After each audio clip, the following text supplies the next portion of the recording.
The Shadow of Fu Manchu. Based on the stories by Sax Rohmer.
Following the recovery of the stolen plans of Frank West's aero torpedo, Nayland Smith and Dr. Petrie accompany Inspector Weymouth to the townhouse of Lord Sothery, who has, in a mysterious phone call, presumably coming from the Piers valet, been reported dead.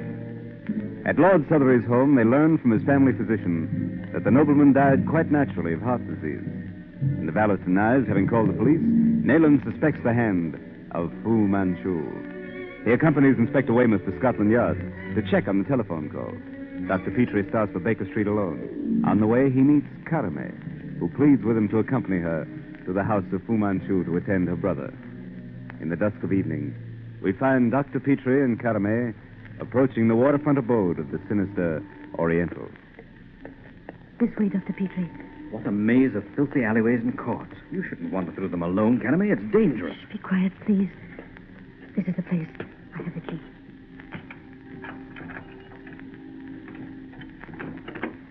Come, Dr. Petrie. Quickly. We cannot make a light. Here, give me your hand. I will lead you. Very well. Now, be careful here. Stairway. Move as quietly as you can.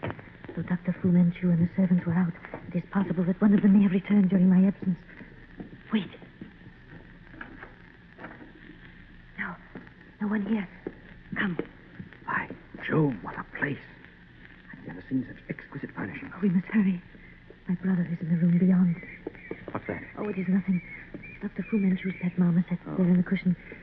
Hurry, please. Down this corridor. It extends the balcony across one end of the next room, and they look down into the chamber. Great Scott. A laboratory. And look. Down there on that couch against the wall. My brother. Oh, come quickly, Dr. Petrie.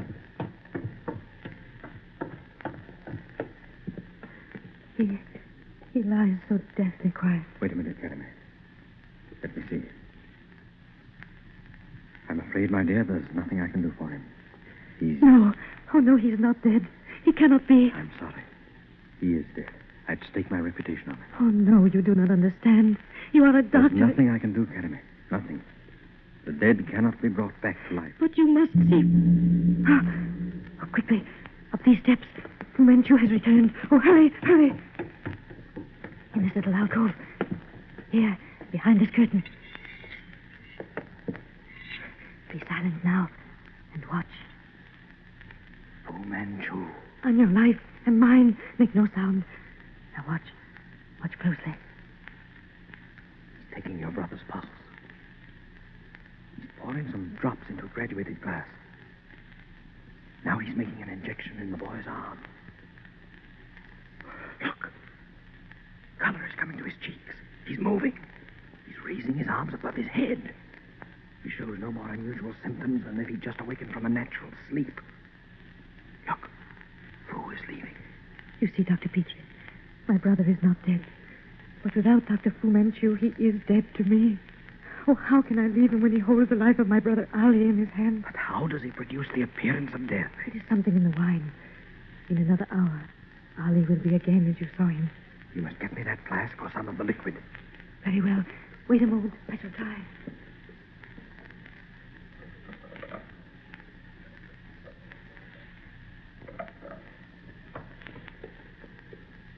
Here, take this. It is some of the liquid from the flask. Ah, good.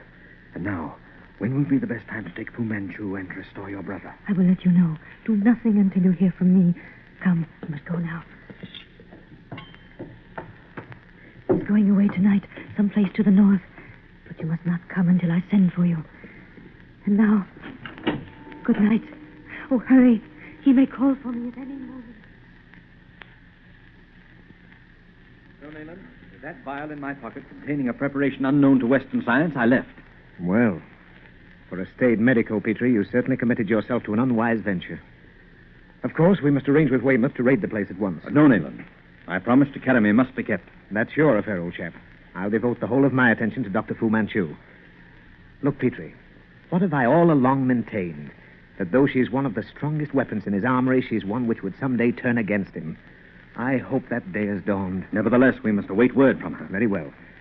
Have you any idea of the nature of that stuff in the phial? Not the slightest. I have none to spare for analysis. By Jove, if I only knew the composition of the drug which produced the semblance of death, my fame would long survive my ashes. She said it was something in the wine? Yes. It is, of course, some extraordinarily powerful narcotic. By heavens, Nayland, if his treasure of obscure scientific wisdom were thrown open to the sick and suffering, the name of Dr. Fu Manchu would rank with the golden ones in the history of healing. And she said he was leaving tonight for the north, eh? Petrie, I have an idea. Look up the next train for Lenich. Lenich? There's Why? the bradshaw right by your arm on the table. Look it up. I don't think we have much time to spare. Oh, that's it. Oh, yes, here. There's one in half an hour, the last. We're going to be on that train, old chap. But why in the name of common sense must we gallop off to Lenich at this time of night? We're bound for Stradwick Hall, the ancient home of the Sothery clan. There's a little problem I'm trying to work out in my mind. Oh, tell me this. Would you consider Lord Sothery the foremost construction engineer of his time? Undoubtedly. Greater than von Humber of Berlin? Well, perhaps not, but von Humber has been dead for 3 years. 3 years. Well, roughly that. Why do you ask? 3 years. I wonder. Petrie, don't think I'm trying to lead you blindfolded in order that later I may dazzle you with my wisdom. I simply fear that we may be going off on a wild goose chase. Then why go at all? The idea I'm acting on doesn't seem to have struck you. I wish it had. I'm sure it would argue in favor of its being sound. However, I'll explain later on the train. Oh, very well. We'd best hurry, then. We have barely time to make it. Your extraordinary proposal fills me with horror, Mr. Smith. As the trusted family solicitor, I must refute. Now, wait, Mr. Henderson. Except the heir, who's abroad on foreign service, there's no kin to consider. The word rests with you. If I'm wrong and you agree to my request, there's none whose susceptibilities will suffer. My own, sir? On the other hand, if I'm right and you prevent me from acting, you become a murderer. Heaven forbid. Lord Sothery was a lonely man. If I could have put my proposition before one of his blood, I have no doubt what the answer would be. You, as the legal advisor of the House of Sothery, good heavens, man, why do you hesitate? Well, it's irregular, sir. Utterly so. Besides, we've not the necessary power. I am invested with the necessary powers. I'll give you a written order. Utterly ridiculous. The procedure smacks of paganism. Oh, you weigh a life against such quibbles. Do you suppose that granting my irresponsibility, that Dr. Petrie would countenance such action if he doubted the necessity? But there are guests in the house. Mourners who attended the ceremony today. He has barely been placed in his tomb. Those guests need never know if we're mistaken. You wish it kept secret? You and I and Dr. Petrie require no other witnesses. You agree? I've never in my life been asked to make so grave a decision in so short a time. It's preposterous. Oh, we're wasting time, Mr. Henderson. Every moment now may mean... Great Scott, old chap, it's a matter of life and death. So you say. Well, very well, I agree. Let us finish the business as quickly as possible.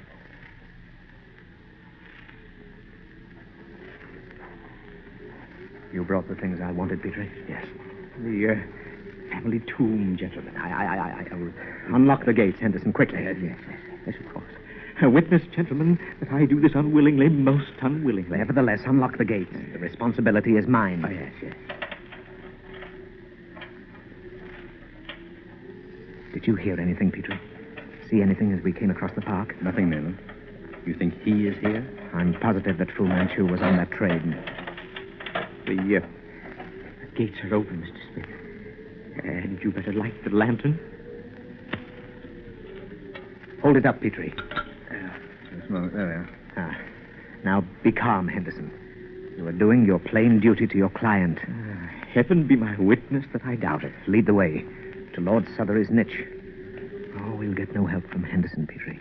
He's frightened to death. There. The second one up from the floor. Oh. Yes, that one. Come, Petrie. Help me slide the coffin out. All right. Now, let it down lightly as possible. There. That'll do. Now, the screwdriver. If the British Medical Association ever learns of this, Nayland, I'm finished. Hold that lantern a bit closer. Gentlemen, I feel a bit faint, if you don't mind. Stand over there by the foot of the steps. This'll be over presently. There. It's open. Quick, Petrie. The syringe. Make the injection. So, a blind step into the future of medical science. There. It's done, Nayland. How long to wait? It reacted on Carame's brother almost immediately. Not more than 3 seconds, I should say. It seems incredible that he can have survived 3 days without food or water. Yet I've known fakirs in India. Good heavens. Look. It's working. He's beginning to breathe. His heart. Quiet. Fu Manchu is here. No. Where? There. At the head of the stairs. Someone's coming down. Look out, Petrie. Dacoits.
The Shadow of Fu Manchu.